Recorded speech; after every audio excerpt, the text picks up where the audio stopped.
And I think the easiest way to do that is to give you a tool by which you can navigate how to make priorities, or what you should make a priority and what you shouldn't make a priority. Okay? Now, that tool is housed in something that I'm sure most of you or many of you have already studied.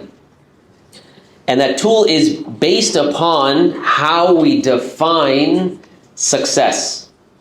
Because if you define success in a certain way, then all your priorities are based on what is success and what is not success. All right, anyone want to guess what I'm talking about? Like what kind of tool I'm talking about? And I'll give you a hint.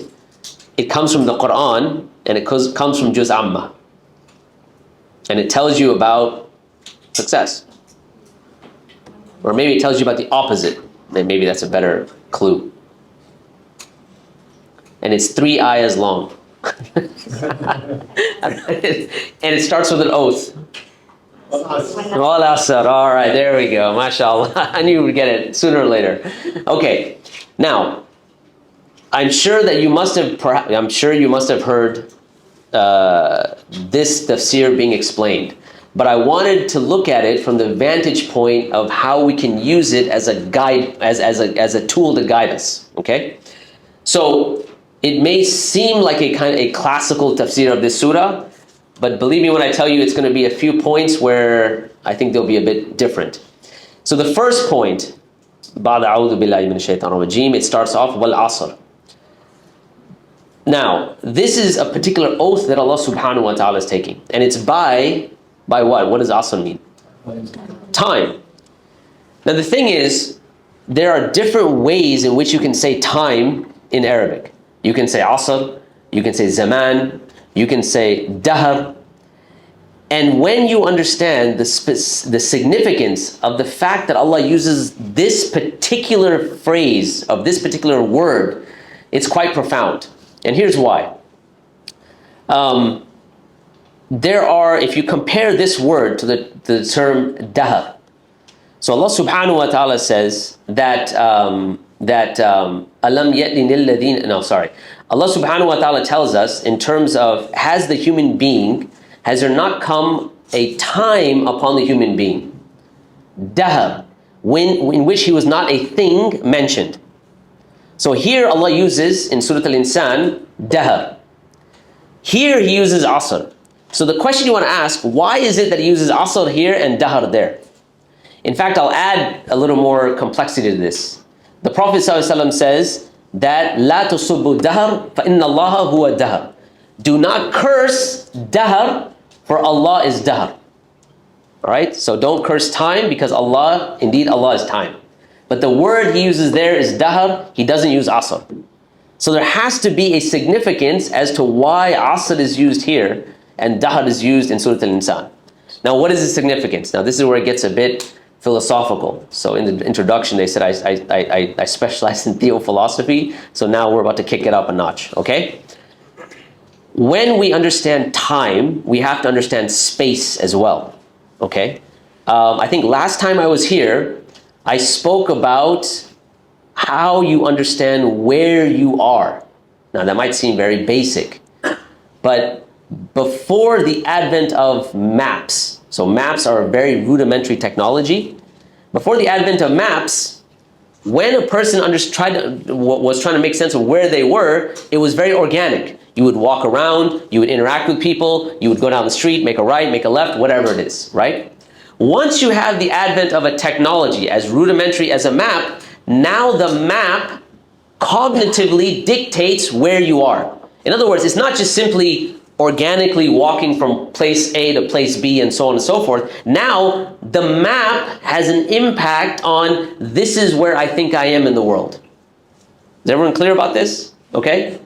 So this has to do with where you are spatially, in terms of space. All right?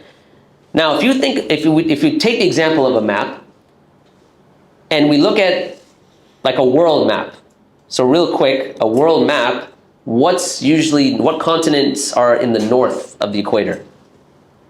Just mention some. North America. Europe, North America, all right. Asia. What's on the south? Africa, South America, Malaysia. All right? Okay, so here's the thing.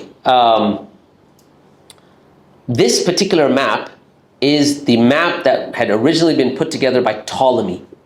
It's Ptolemaic. You have another map maker, all right, another cartographer by the name of Muhammad al-Idrisi, out of the 12th century, Spain. He also drew a world map, but in his world map, Europe was on the bottom and Africa was on top.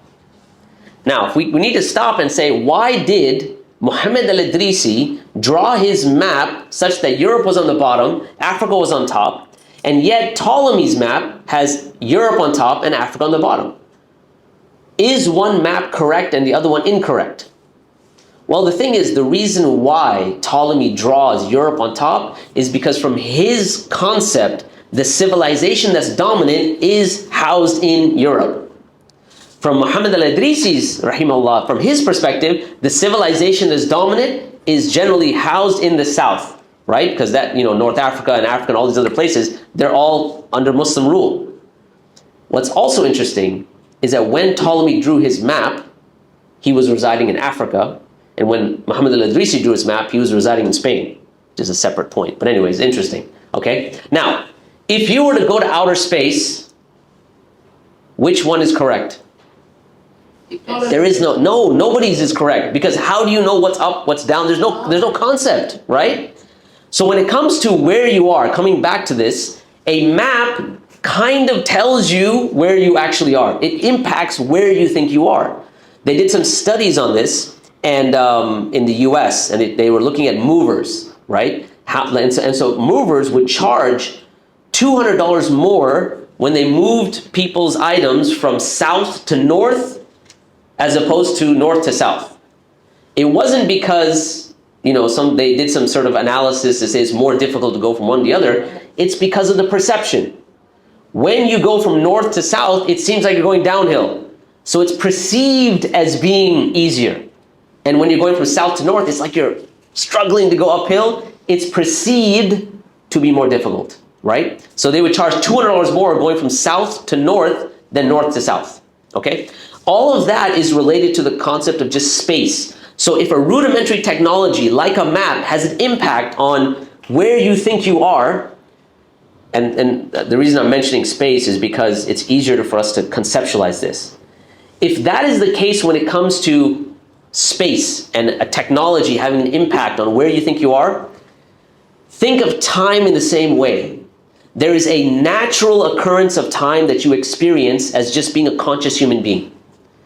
Then there is the technology of a clock that dictates how you experience time. Just like a map dictates how you experience space, a clock dictates how you experience time. Okay? And that's why many hadith talking about the last days, when the Prophet ﷺ says, لا تقوم الساعة حتى يتقارب الزمان, that the hour will not be established until time moves quicker. Okay?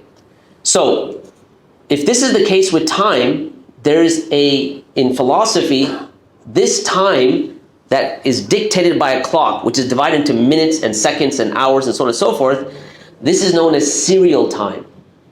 In other words, this is something that you measure, and you have to be a conscious being, and for you, time is only your life that you can measure. But there's an abstract time, meaning that you can think about it abstractly, the fact that you don't have to be present and time still goes on. That abstract time, that's called dahr. Asr is serial time, that which you can measure, and that's limited to your life. So the fact that Allah uses Asr is specific because it's talking about you and the fact that you have a certain amount of time where you are born and you die. And Allah is swearing upon Asr. Does that make sense? Okay, so Allah subhanahu wa ta'ala says, Wal Asr, by time, by this thing. By the way, another understanding of Asr is that it is something that moves quickly. So if you think about the time of Asr Salah, right? The time between Asr and Maghrib and Isha, right? Like these prayers are relatively together. But the time before this, which is Dhuhr, is quite far away from Asr. And before that, this Fajr. So there's a lot of time in the beginning, and when Asr comes, it's like things are happening quickly. So it's signifying this is related to your life. It's moving very quickly. And when you measure things, by the way, it actually has the perception of moving even quicker. That's why in the modern Western world, if you live in cities like New York and Los Angeles and places like this, time actually feels like it's moving quicker. I was actually telling someone this, that, when I go outside the US, for me, time actually slows down. It's a very strange phenomenon, right? So if I, like even in Malaysia, even though you were in Kuala Lumpur, it's a city, it's a cosmopolitan area, it still feels like time here moves slower than it did when I'm back in Houston, right? A lot of that has to do with this kind of hyper focus on productivity and management, time, and so on, such that it feels like it's moving quicker there, all right? So, wal asr, okay, innal insana lafi khusr. Indeed, mankind is in loss. Now, I want to stress this just for a second. This concept of loss, Allah says, innal insan lafi khusr. In other words, you are like in loss. In other words, everything around you, everything related to you, you are basically almost like drowning in a state of loss. So everything related to you, your life, you are in the midst of loss, and then Allah gives you the 4 exceptions, right? So it's a very almost like a bleak picture, and there's a strong emphasis with the lam and the fi, okay? Now, would you guys like to know a little bit of a Qur'anic nuance to this concept of khusr? Yes? Please, okay. All right. This term khusr, it is what we would call a term that is relatively general. So when we talk about loss, it's a general type of loss, okay? So it could be loss that is great, it could be loss that is specific, but it's a general type, right? So that is khusr. There's another term that's used, khasar or khasarah. This is also used in the Qur'an. So for instance, Allah subhanahu wa ta'ala says, where is it? وَنُنَزِّلُ مِنَ الْقُرْآنِ مَا هُوَ الشِّفَاء وَرَحْمَةٌ. And we sent down the Qur'an, that which is a healing and mercy for لِلْمُؤْمِنِينَ وَلَا يَزِيدُ الظَّالِمِينَ إِلَّا خَسَارًا. And He does not increase the wrongdoers except in khasarah. Khasar. All right? Now what you'll notice is the term khasar, whenever it's placed in the Qur'an or you see it in the Qur'an, it's always accompanied somewhere with the term of ziyada. An increase in this type of loss, always. Okay? So for example, Allah subhanahu wa ta'ala says, هُوَ الَّذِي جَعْلَكُمْ خَلَائِفَ فِي الْأَرْضِ. It is He who has made you successors upon the earth, and whoever disbelieves, upon him will be the consequences of his disbelief. Okay? وَلَا يَزِيدُ الْكَافِرِينَ كُفْرُهُمْ عِنْدَ رَبِّهِمْ إِلَّا مَقْتًا وَلَا يَزِيدُ الْكَافِرِينَ كُفْرُهُمْ إِلَّا خَسَارًا. Ziyada, right? There's an increase in this khasara. All right? Or for instance, when Nuh alayhi salam, when he makes a dua to Allah, right? قَالَ نُوحٍ Rabbi innahum asawni. Oh my Lord, they have rejected me. They have disobeyed me. Okay? وَاتَّبِعُوا مَنْ لَمْ يَزِدْهُ مَالَهُ وَلَدْهُ إِلَّا خَسَارًا. يَزِدْهُ مَالَهُ وَلَدْهُ خَسَارًا. Right? Oh my Lord, they have rejected me or they have disobeyed me, and they only follow those whose wealth and children will increase them in nothing but loss. Right? Ziyada.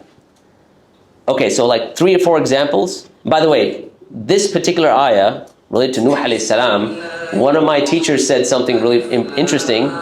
He said, when you look at like how people, or how like young people like to follow, rock stars and movie stars and whatever, Marvel superheroes and DC superheroes, whatever it is, he says we kind of think of this as a problem of the modern age, right? Like, why aren't there heroes, the Sahaba, right? Why isn't it the prophets?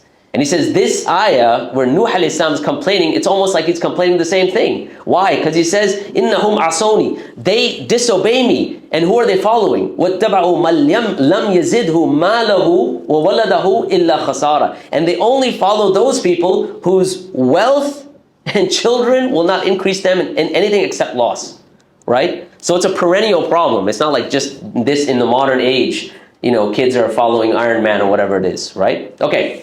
Side point. So again, khasarah. All right. There's a third term, khusran. Allah says, so worship what you will besides Him, right? And say, قُلْ إِنَّ الْخَاسِرِينَ الَّذِينَ خَسِرُوا أَنفُسَهُمْ. And indeed, the losers are the ones who will lose themselves, right? أَنفُسَهُمْ وَأَهْلِيهِمْ, and their families, يوم القيامة, on the day of judgment. أَلَا ذَلِكَ هُوَ خُسْرَانُ الْمُبِينَ. And unquestionably, that is خُسْرَانُ الْمُبِينَ, خُسْرَانُ الْمُبِينَ, a manifest loss. Okay? And in Surah Al-Hajj, and of the people is he who worships Allah on an edge. If he is touched by good, he is reassured by it. If he is struck by trial, he turns his face to the other direction. And then Allah subhanahu wa ta'ala says, خَسِرَ الدُّنْيَا وَالْآخِرَةِ ذَلِكَ هُوَ الْخُسْرَانُ الْمُبِينَ. He is a loser in the dunya and the akhirah, and he is in a manifest loss. Okay, why am I mentioning all of these ayat? The concept of khusr, you can say this is like level 1, right? Khasara is a greater loss. Khusran is the greatest type of loss. Now notice that Allah subhanahu wa ta'ala says when it comes to khasara, He always mentions ziyada. In other words, it's not just loss, there's an additional loss. So the zalimeen, they have the loss of not only because of their dhulm, but because of the consequences of their dhulm, right? The kuffar, same thing. But khusranul mubin, notice it's in your family, it's in your wealth, and it's in the dunya and the akhirah. Now, why is any of that important? Because Allah uses different words for loss. And there's a rule in the Arabic language, right? And that rule is that if you're, when you're studying the Arabic language or you're going through the Qur'an, that rule is ziyadatul mabna tadullu ala ziyadatul ma'na. In other words, an increase in the mabna, in let's say letters of a word, signify an increase in meaning or intensity.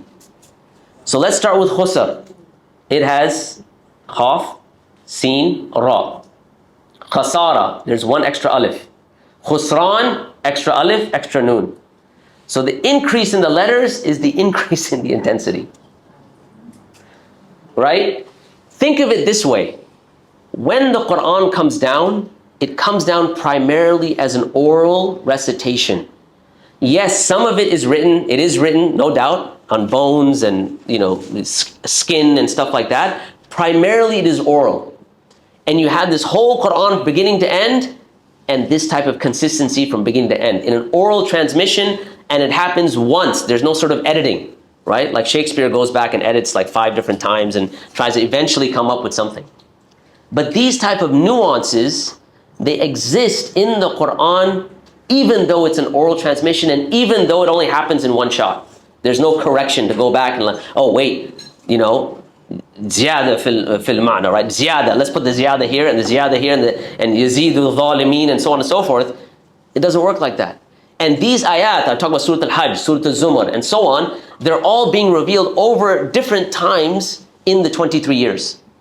So it's not like, okay, I'm going to now remember this. It's an oral transmission, right? Or I went back and corrected it.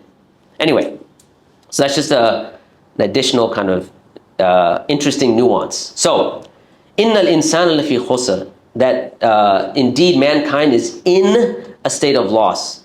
And then, as you know, Allah subhanahu wa ta'ala gives us the 4 exceptions, right? إِلَّا الَّذِينَ آمَنُوا وَعَمِلُوا الصَّالِحَاتِ وَتَوَاصَوْا بِالْحَقِّ وَتَوَاصَوْا بِالصَّبْرِ.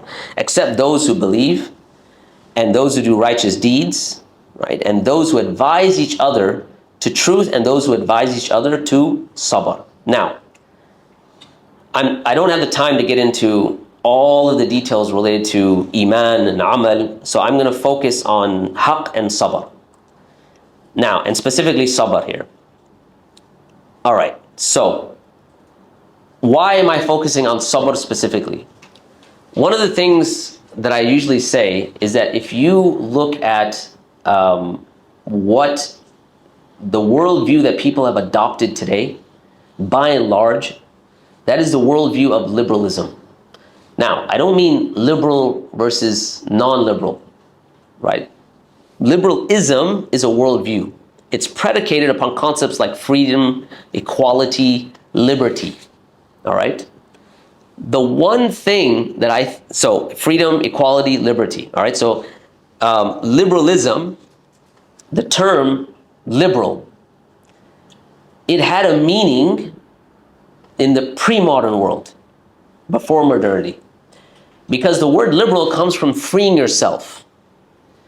And before modernity, the concept that the Christian world had adopted in terms of liberty or liberalism or liberal was to free yourself from your base desires, right? So your desire to eat, to sleep, to procreate, to free yourself of that, that was to be truly liberal, right? Liberty, that's what it signified. But once you had the advent of the modern world, right? After the age of enlightenment and so on, now liberalism doesn't mean free yourself from your base desires. It means free yourself in the sense that you can do whatever you want, right? So you're free from that perspective, all right? In other words, it means the exact opposite. Instead of freeing yourself from your base desires, is to submit yourself to all of your desires. It literally switched its meaning, okay? And I always say that the one thing that slaps liberalism in its face, that comes around every single year, is the month of Ramadan. Why? Because it literally says, all of those desires, go against them. Your desire to eat, go against it. Desire to sleep, stay up at night. Desire to procreate in the day, go against it, and so on. So it literally slaps it in the face. All right. Liberalism, what it's trying to do is trying to remove from the human being constraints. Anything that comes from outside, we want to go against it. All right? So what are those constraints? Constraints like religion. Religion shouldn't tell you what to do. All right? The state shouldn't tell you what to do.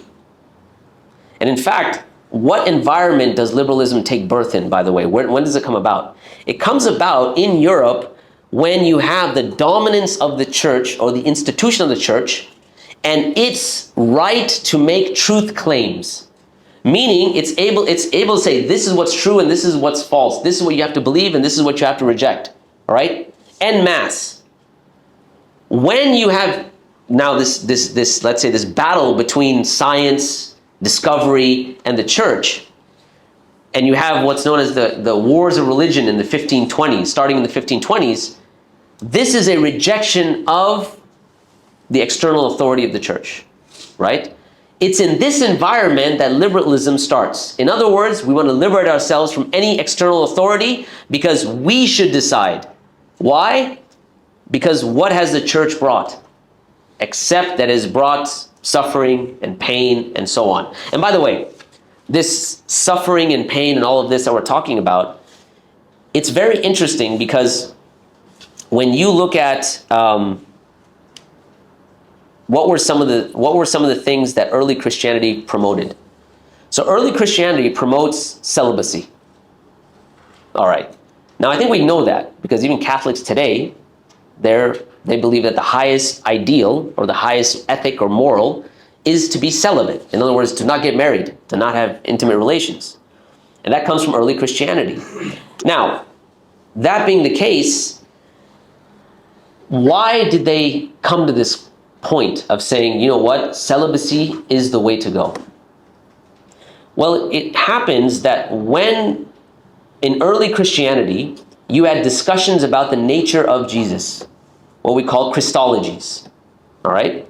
Now these Christologies, one of the challenges that arose is how do we make the various understanding of the nature of Jesus fit with rationality? And not just any rationality, but it's coming from Greek philosophy. In other words, Greek rationality. Because why? Because Christianity is coming about in an environment of the Roman Empire. And the Roman Empire are the intellectual inheritors of the Greeks. Okay? Now, that being the case, in this battle to reconcile, a lot of things were borrowed from Greek philosophy. All right? A lot of these things came into the Christian theology. For example, the idea, which there's what's known as the allegory of the cave that Plato expounds upon. All right, so many of you might have heard about this. The allegory of the cave is that you have this world, and in this world there's people in the cave, and there's like, shadows that are being cast on the wall of the cave. Okay, and these shadows and these people that are looking at these shadows on the wall represent most people. And they're in this position of being in the cave and just looking at shadows. All right? If they were to leave the cave, they would see reality. All right? Now, what was reality for Plato? What reality was the higher form of ideas. So mathematical realities. These were mathematical truths. These are real, right? You had concepts like certain emotive aspects. Those are real. What's not real is those things that are related to the material world. In other words, things of the body, the earth, and so on, right? Because these are things that are part of the human kind of touch, feel, and taste. Ideas, those are things that are real. Those are like logical principles and logical entailments, mathematics. This is the higher state, ideals. Okay. Early Christianity imports this in. And when they import it in, they say, look, you have the lower base material human being and the earth, and they build a whole cosmology based on this concept of what Plato calls the allegory of the cave. Okay? What does that mean, though? What that means is anything related to the material or the body is considered evil and bad. And if that's the case, any sort of desires are considered evil and bad. And any sort of relationship that is marital, right, is intrinsically evil. All right? Meaning that even if you have lust, that is a sin, intrinsically. All right? And even if you, let's say you're married, and obviously marriage, one of the purposes of that is procreation. Right? To have children and so on and so forth. But that becomes the exception only because of necessity. But in fact, the highest ideal is that which is ethereal, that which is higher, that which is outside of the material. And therefore, the highest ideal is that to leave all of these things. So to eat very little. So you have these stories of these monasteries where people would go and eat very little. You would bathe not very often, because bathing is part of the human, part of cleaning yourself, and you're focused on the body. So bathing comes down to a minimum, right? So they wouldn't bathe much. They wouldn't eat much. They would have no intimate relations, all right? This is early Christianity. Is this a natural way to function for the human being? Of course not. That being the case, you now have a reaction to all of this. And that reaction goes from, let's say over-regulation to over-celebration, especially in the domain of marital affairs, right? Because on one hand, it's regulated to the point that it is haram to even feel lust, the feeling itself. In fact, what's really interesting, people talk about what's known as the Immaculate Conception. So does anyone know what that is? What does the Immaculate Conception refer to? Jesus. The birth of Jesus? How Mary was conceived. Now some people might go, wait, isn't that referring to Isa alayhi salam? No, and here's why. It goes back to this very concept that is imported from Plato. Why? Because if the mother of Jesus, she has to be pure. Her conception cannot come from something that is impure or sinful. Therefore, they say that the parents of Mary, when they conceived Mary or when they had the relations, it was without lust. It was immaculate. Now it seems very strange, but the point is her conception is immaculate because her parents never lusted for each other, and therefore it was a pure conception. That is the immaculate conception.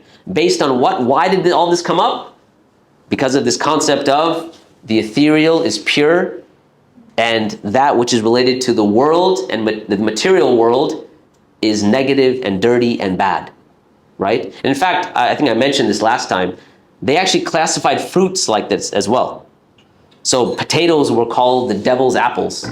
Why? Because they're buried in the ground, right? So now you have grapes, which are higher up. Those are better things to eat, right? Because their entire cosmology was based upon this, right? Now imagine your entire cosmology is based upon this, and you have, let's say, scientific discoveries that are coming in from the Muslim world, and now it's moving against cosmologies that are like this.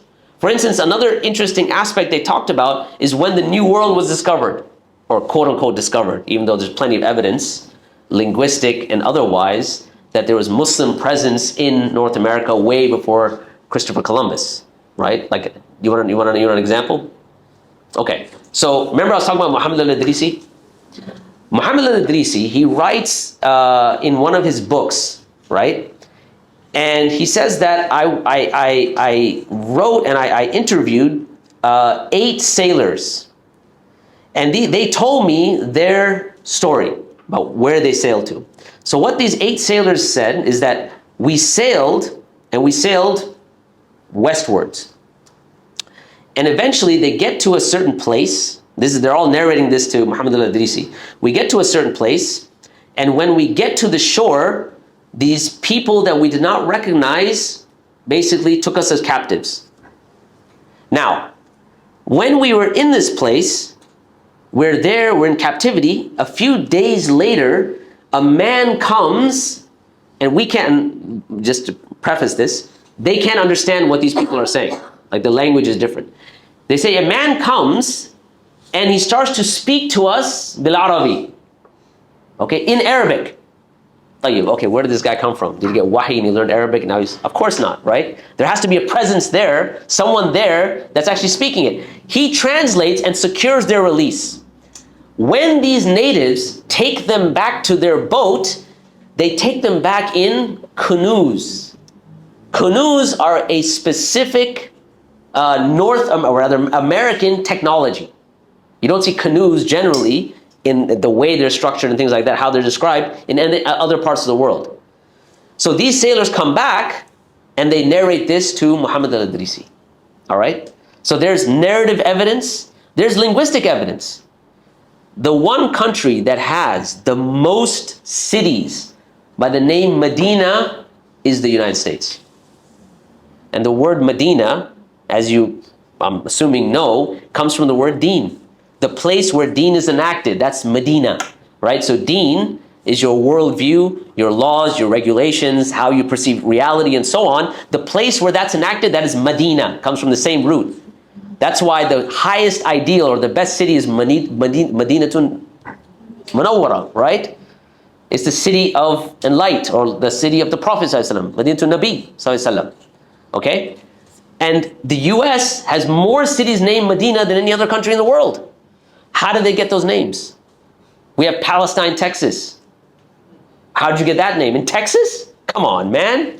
Right? So, point being, so coming back, when we were talking about cosmology, so one of the examples I was giving is that when they looked at the world and you had the discovery of the new world, discovery, again, I'm saying that in air quotes, discovery of the new world, a lot of people within the church rejected it because they said, look, the sign of God on this world is that there's 3 continents, the sign of the Trinity. And now you're saying there's a 4th continent, there's a 4th landmass? We won't accept that.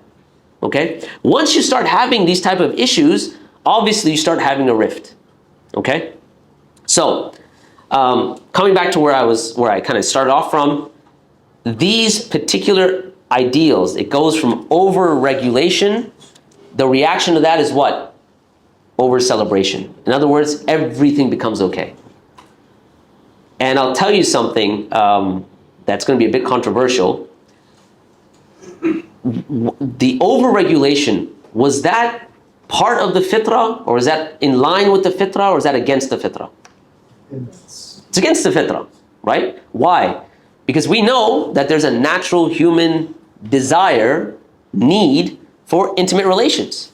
In fact, we know from the Prophet ﷺ, who tells us, who told the Sahaba, that when you have relations with your spouse, this is an act of worship. You get rewarded for it. Not in those words, but you get what I'm saying. I'm trying to be careful with my terms here, right? You get rewarded for it. But if you do it outside of the context of where it's allowed, the punishment is very severe, right? But still, you're still in line with the fitrah, right? Whereas overregulation, some of the things that you read about that these people did in order to, a lot of the great figures within early Christianity castrated themselves because they're like, we don't want to fall into this sin. In fact, one of the reasons why Martin Luther went against the church of his time is because he was struggling with the desire of lust. He said, I try really hard not to have the desire, but I still fall into it. So the concept of now leaving off actions and saying, no, we basically enter paradise by the mercy of God, and it's by the grace only, and any sort of concept of our desires and actions and things like that, we're going to reject all of that. That comes from Martin Luther and his struggles with lust. Okay? So, over-regulation leads to over-celebration. And what we have today is a very, very sad state. All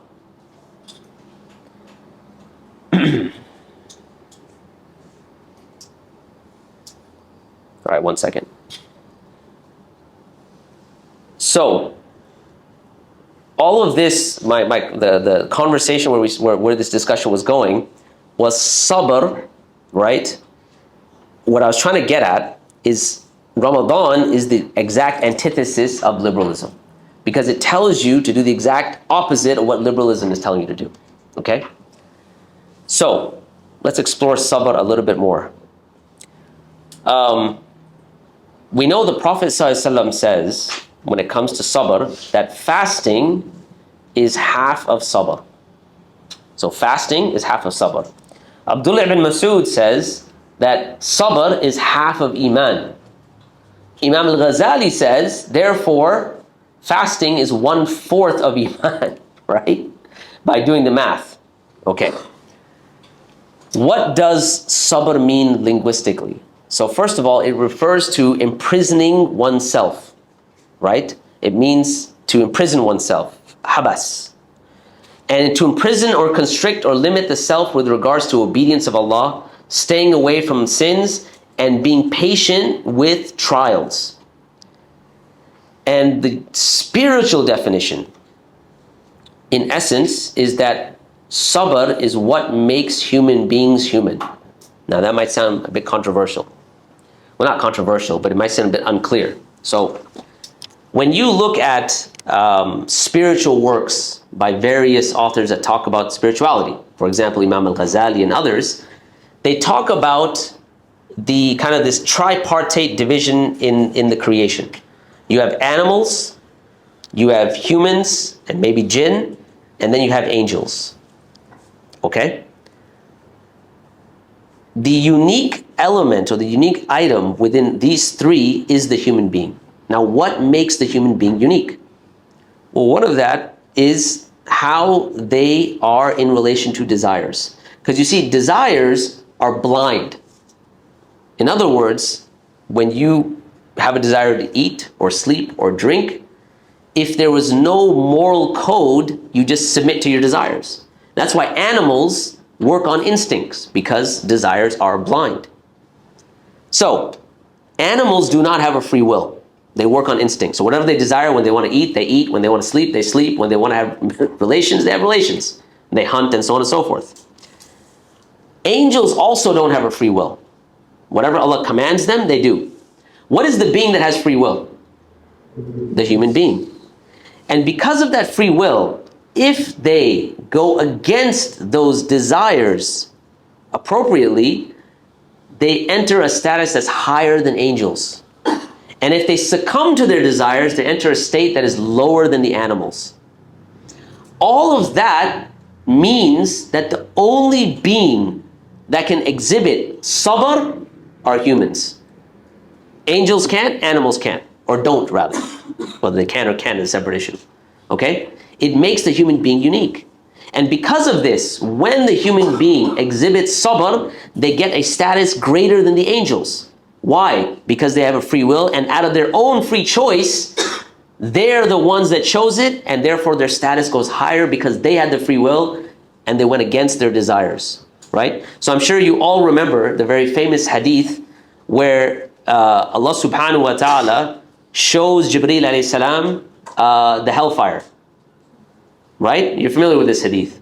And Allah asked the angel, would anyone want to enter it? And he says, no, my Lord, they wouldn't. And then Allah surrounds it with desires. And he said, and basically said, like, everyone will enter it, right? Because of the desires. And with Jannah, it was surrounded by hardships, right? It's like the famous hadith where the Prophet ﷺ says that ad-dunya sijnul mu'min wa jannatul kafir. That the dunya is a prison for the believer and a paradise for the disbeliever. Okay? I remember, I think it was Hassan al-Basri, that one time he was, he was on his horse, he was wearing some nice clothes, and this Jewish man came in front of him, and he was like really poor, tattered clothing, just in really bad shape. So he grabs the reins of his horse, and he says to him, he goes, I have a question for you. And so I think it was Hassan al-Basri, don't quote me on that. He says, what is your question? He says, didn't your prophet, this man was a Jewish man, by the way. So he says, didn't your prophet say, ad-dunya sijnul mu'min wa jannatul kafir? That the world is a prison for the believers and a paradise for the disbelievers? He says, yes. He goes, so how do you explain our situation? I'm here, I can barely eat, my clothes are tattered, I have nothing, and you're on this horse with nice clothes, and you're in a good state. How do you explain this hadith? How do you explain this narration? So Hassan al-Basri says to him, he says, of course. He goes, because when I compare my state to Jannah, I'm in a prison. And when I compare you and your state to the hellfire, you're in paradise. Right? So I think the narration mentions that the Jewish man actually became Muslim then. He said, all right, that makes sense. Okay, so coming back to sabr, we said that the human being is the only one that actually is able to exhibit sabr. And this particular sabr that we have, we see that it actually falls into a number of different categories. Actually, hold on a second.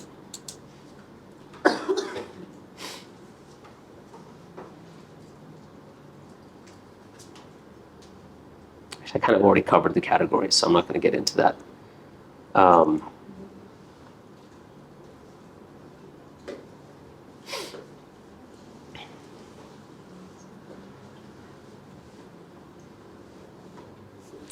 right, so one thing we said, the reason why sabr is the way it is, or rather the human being is the only one that has sabr. This is also, by the way, the reason why sabr has a very unique reward.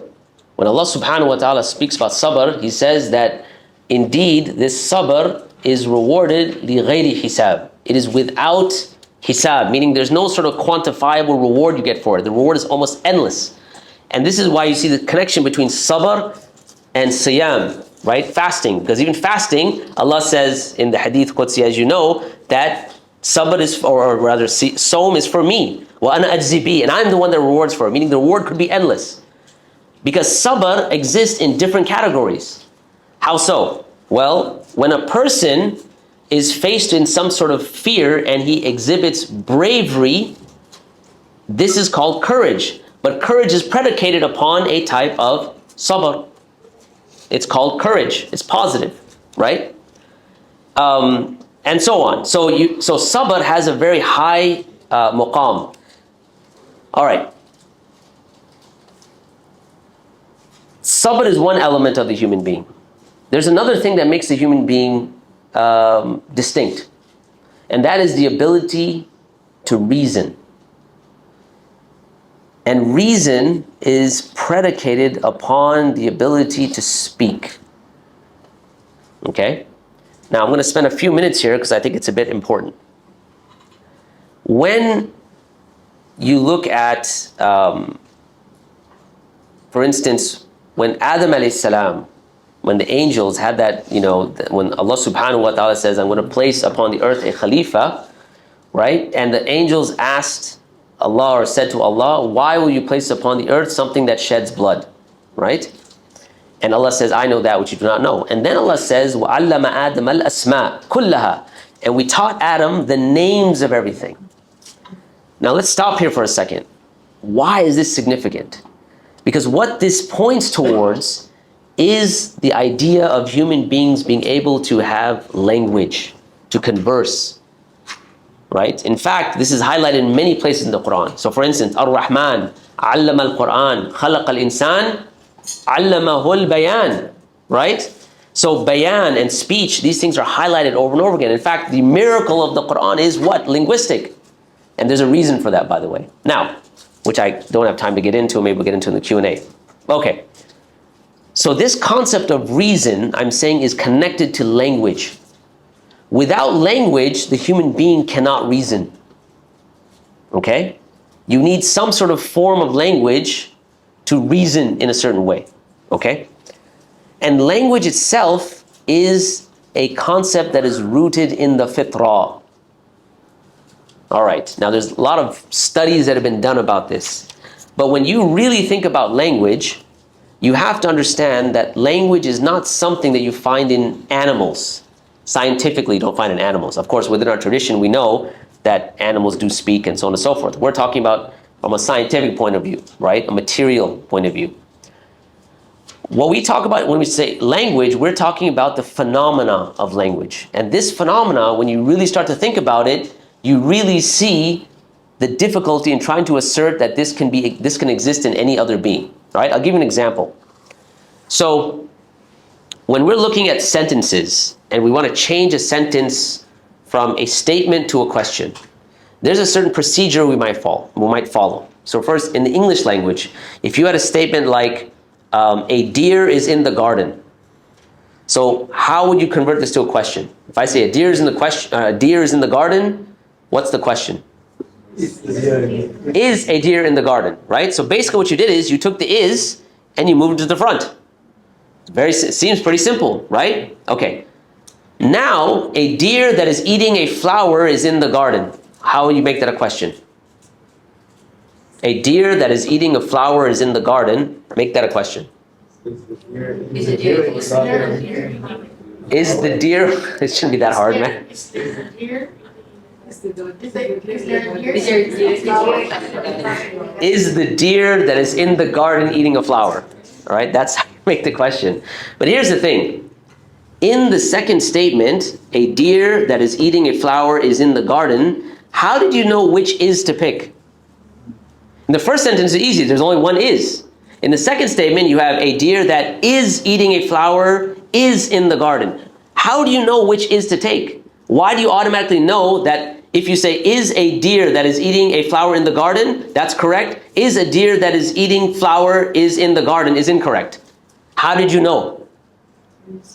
Did someone teach you that? Did you ever sit down and be like, you know what, this is the correct is, and not this and that is? No. You learn it. There's a process, there's an underlying sort of grammar, if so have you, right? So what I'm trying to point at is that language is a fitri concept, right? And there's another kind of aspect of language is that, and this is where like materialists have a hard time with this, and that's known as the argument from the poverty of input. What this argument is, it actually comes from Noam Chomsky. He says that you have a limited amount of input and yet your output could be unlimited, infinite.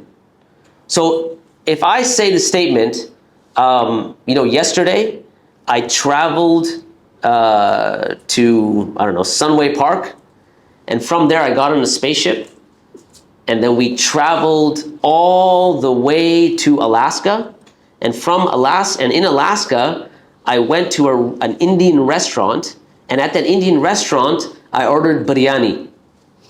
And I found that they put shrimp in the biryani, and they also added a little bit of cooked mouse. I can tell you now that I don't think anyone has ever heard that statement before. And I have never spoken that statement before. But here's the thing, the input is limited. You have certain words and certain grammatical structures. Output is unlimited. You can come up with all sorts of combinations to infinity. How do you explain that from a material vantage point? If you have a certain limitation, how is output infinite? So language is at the heart of reasoning. And language, again, why this makes us human, aside from sabr, is because language is why knowledge can be cumulative. Why you can learn history. You can read about it from the person that, looked at it beforehand. Why you can read chemistry, even though you don't do all the experiments, because knowledge is cumulative. This is why you have material progress over time, and generally, and animals do not, because knowledge for them is not cumulative, okay? So one aspect of human beings is reason, and that's predicated upon language. And so little wonder when Allah subhanahu wa ta'ala is talking to the angels, and He says, I know that which you do not know, and then He says, وَعَلَّمَ آدَمَ الْأَسْمَاءَ كُلَّهَا. That is the response. I'm going to create a being that is unique because A, it has language, i.e. can reason, knowledge can be cumulative. It has a free will, free choice, and as such it can have sabr. It can be better than the angels, it can be worse than animals, right? So, all of that coming back to what I was mentioning about sabr. All right. This concept of sabr also links to the concept of suffering in the world. What do I mean? Because in order to have sabr and to exhibit sabr and for sabr to manifest, there has to be trials and tribulations. If those are not there, then how does free choice have any significance? If all you can choose is good and good, okay, so what? Like, I remember we had a debate with some Christians. I had a debate with a Christian. It was on the topic of evil, right? Why does God allow suffering? And we picked this because Christians really don't have a really good response for it, right? Especially that's why they have books and books and books written about the theodicy, all right? Generally, in the Muslim world, you don't see this problem arise until the advent of the Mu'tazila, who take this on from Greek philosophy. That's a separate story. But anyway, so we were, before the day of the debate, my interlocutor, I had lunch with him. And he said, what arguments are you going to use? And I said, well, I'm going to speak about the wisdom of Allah, right? That we know, we only know the pixel and Allah knows the picture, right? That sort of thing, Hamza's argument, whatever. And I asked him, what argument are you going to use? What are you thinking about? He's like, I'm going to use the free will defense.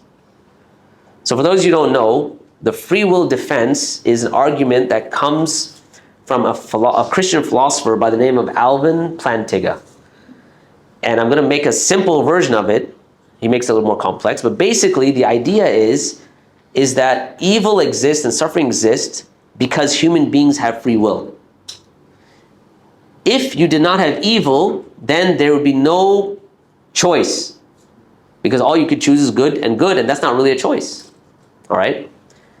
Now, when this guy told me that I'm going to use a free will defense, I said that's a really great argument if you're Muslim. But for a Christian, it's a terrible argument. I'll tell you why. So there was a Christian that had a debate with an atheist, and the Christian tried to use a free will defense. The atheist comes and says, okay, if you can only choose good and good, do you have free choice in paradise? So paradise is pure bliss. All you have is good, good, good, and more good. So if you're saying that you need evil in order for you to have free choice, then what do you say about paradise? So this is a really strong argument, right? I mean, from this atheist. And that's why I told him, I said, this is a good argument if you're Muslim. Because when we talk about free choice, we're not talking about choosing between Wheaties and cornflakes. We're talking about a moral choice. It has to have a moral consequence, right? In Jannah, there's no concept of morality because you've already passed that stage. So therefore, why did I say this argument is great if you're Muslim? Is because our moral choices have value. What you choose, when you choose to do X over Y, Allah rewards you, right? If it's good, and Allah punishes you if it's not, unless you ask for forgiveness. Moral choices have consequences. In the Christian framework, generally, do moral choices have consequences? If you believe that Jesus died for your sins? No. No. So how is it a good argument if, look, he already died for your sins? And so therefore, it doesn't really make a good argument if you come from a Christian persuasion, right? But for a Muslim, it's like, yeah, okay, you might be able to use a free will defense. Not too bad, not too shabby. So coming back to it, we said that suffering is intertwined with sabr, because when you make moral choices, there has to be suffering you have to be tested in order for you to make the moral choices. And when you make moral choices, that requires sabr. All of that requires sabr. Okay, so with that said,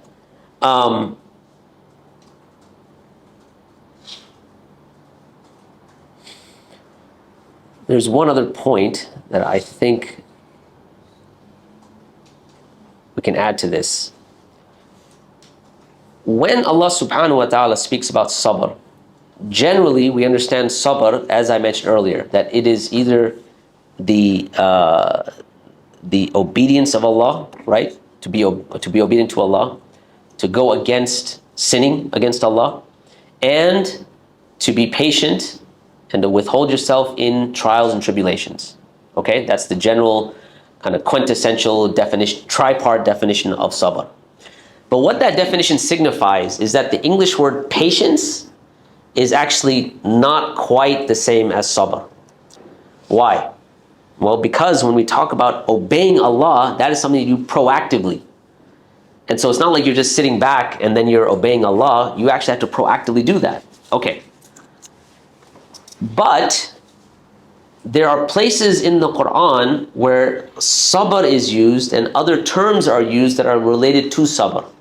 And because of that context, it adds to the specific role of the Muslim. All right, now I'll put this in the context of Palestine. All right, and you'll see where I'm going with this, inshallah. We noticed in the masajid in Houston and other places in the US that once October 7th happened and people were able to see the resilience of the Palestinians, they really wanted to know why they were so resilient. Because a typical person who goes through the vicissitudes of life, right? Your marriage, your divorce, your kids, your flat tires, your who knows what, right?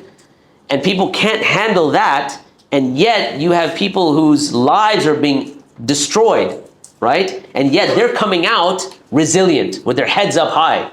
So people wanted to know, what is it that gives them that resilience? So what is it that gives them that resilience? When they found out, okay, it's Islam, I want this Islam. So what we found is an uptick in people taking shahadas. Every Friday we'd have someone that would come in and be like, okay, well, I want to take the shahada. Well, why do you want to take the shahada? Well, everything that's going on in Palestine, I saw what they were doing, I saw the resilience, I wanted that, I want to become Muslim. Okay, fair enough. So in this context, when the rest of the Muslims are looking at what's going on, sometimes we may feel helpless, all right? Because, okay, so maybe we can send some charity, we'll give some money. But even that sometimes doesn't feel like, you know what, we're doing enough.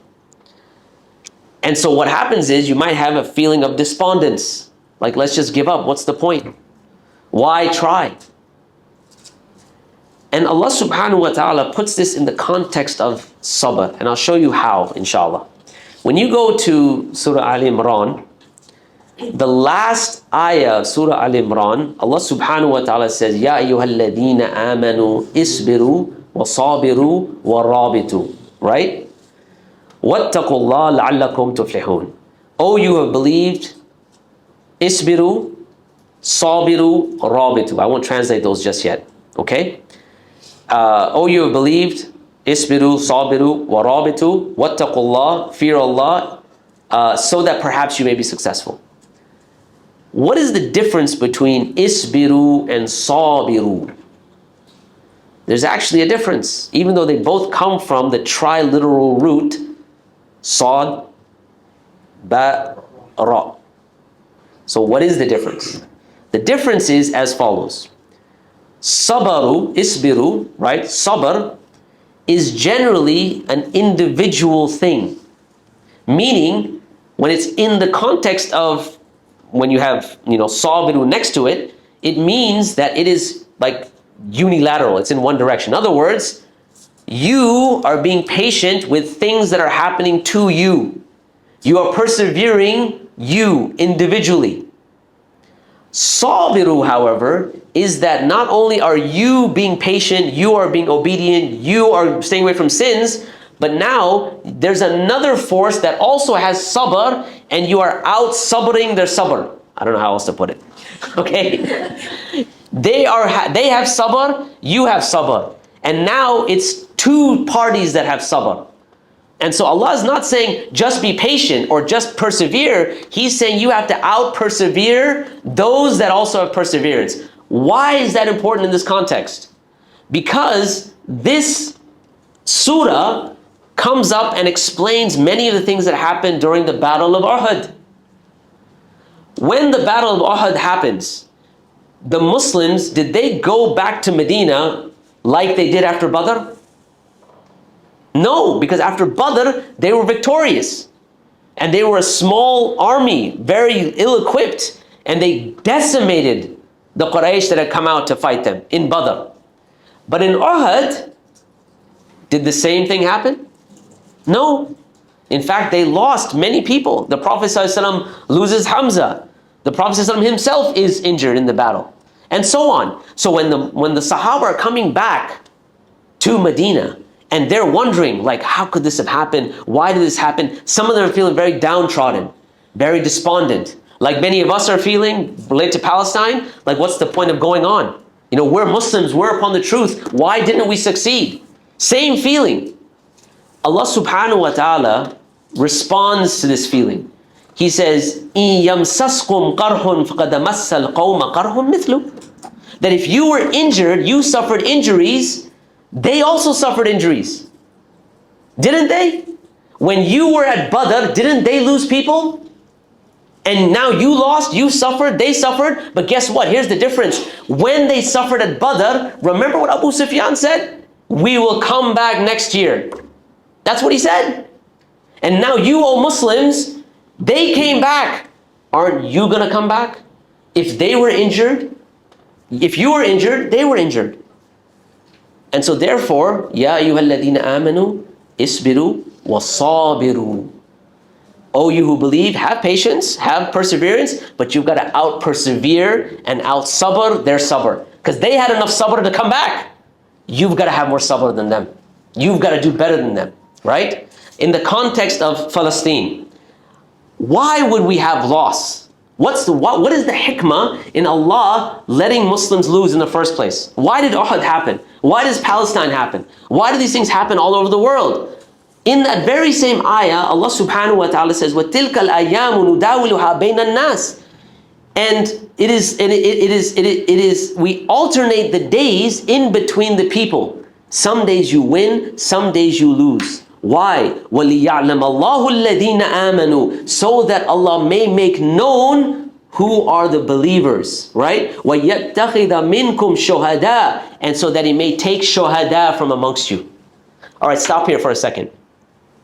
When Allah says that there's 2 points, there's 2 purposes of alternating these days. Some days you win, some days you lost. One purpose, a group of you, we're going to see if you're truly believers. Another group of you, we're going to take shuhada. Where are shuhada being taken from right now? Palestine. Whose iman should be tested, in other words? Everyone outside of Palestine, right? And this is why when Allah says, وَلِيَعْلَمَ اللَّهُ الَّذِينَ آمَنُوا. So Allah make known. Because iman is not just a statement on the tongue. It's not saying, okay, I pledge. It's not a pledge, like the Christians pledge. We believe whatever, blah, blah, blah, blah, blah. It has to have such an intensity that it manifests in some sort of an action. Sometimes when I'm doing fundraisers for organizations, I'll ask the audience, I'll say how many or who is the most truthful human being to walk the face of this earth? So I'll ask you that. Who is the most truthful human being to walk the face of this earth? The Prophet ﷺ, right? Is there anyone more truthful than him? What do you think? No, right? The most truthful human being, all right? Now, everyone can say, yes, he's the most truthful human being. Yes, the Prophet is the most truthful human being. So now I'm telling this in the context of a fundraiser. I said, okay, I'm going to give you a statement of the Prophet ﷺ, and I want you to stick to what you started with. He's the most truthful human being, sallallahu alaihi wasallam. Here's the statement. The Prophet ﷺ said, ثَلَاثَةٌ أُقْسِمُ عَلَيْهِمْ. There are three things, and I swear they are true. The first thing he mentions, مَا نَقَسَ مَالٌ مِّن صَدَقَةٍ. Your wealth will not decrease when you give sadaqah. Is that statement true? If it is, then what is preventing you from giving sadaqah? So that's why perhaps the Prophet ﷺ said, as-sadaqatu burhan. Sadaqah isn't proof, right? Because it's not just lip service then. So when Allah is saying that to find out, to see who truly has iman, that's the role of everyone that's outside of Palestine. What will you do? Will you just give up? Say, okay, it's a hopeless situation. The Zionists are too strong. They got too much money. Their lobby is very strong. Or are you going to remember that Allah subhanahu wa ta'ala is stronger than them? That Allah is over them? Where is your iman? Anyway, so that was related to sabr. Now, the other aspect I wanted to speak about, and I'll wrap it up with that, bi'idhnillah, and that is the connection between sabr and fasting, very quickly. And this particular connection, it's important because Ramadan is coming, inshallah. May Allah allow us to reach Ramadan. Allahumma ameen. And so therefore, understanding the significance of the connection between sabr and siyam. All right? I think it's important. So there's a hadith Qudsi, and I think I mentioned this a little bit earlier, where Allah subhanahu wa ta'ala says that all the actions of the son of Adam are his. Illa siyam. Illa siyam, except for fasting. فَإِنَّهُ لِي وَأَنَا أَجْزِي بِهِ. For it is for me and I will reward for it. All right, so it's a very special thing. Now remember, we said that fasting is half of patience. Okay? Now, there is a concept of being like Allah. Now you might be like, wait a minute, this sounds very shirky. Right? Like, what do you mean? But what I'm referring to here, because obviously laysa kamithlihi shay, there's nothing like unto Allah, but there's a concept of emulating the qualities and attributes of Allah. Okay? So for instance, one of the scholars says that Inna Allah rafiq wa yuhibbu rifq. Allah is rafiq and He loves that you have this quality of rifq. Inna Allah jameel wa yuhibbul jamal. Allah is beautiful and He loves you have the quality of beauty, right? Inna Allah kareem wa yuhibbul karam. Allah is generous and He loves that His servants are generous. Allah is al-alim and He loves the ulama, right? He loves the people of knowledge. He is all knowledgeable, and so on. If that is the case, there are certain attributes and names of Allah that you can try to emulate, but you will fail miserably. But there's a purpose in that. One of those attributes is the attribute or one of the names of that Allah is Al-Ghani, the one that is free of all needs, right? When you fast, it's like you are trying to emulate this quality.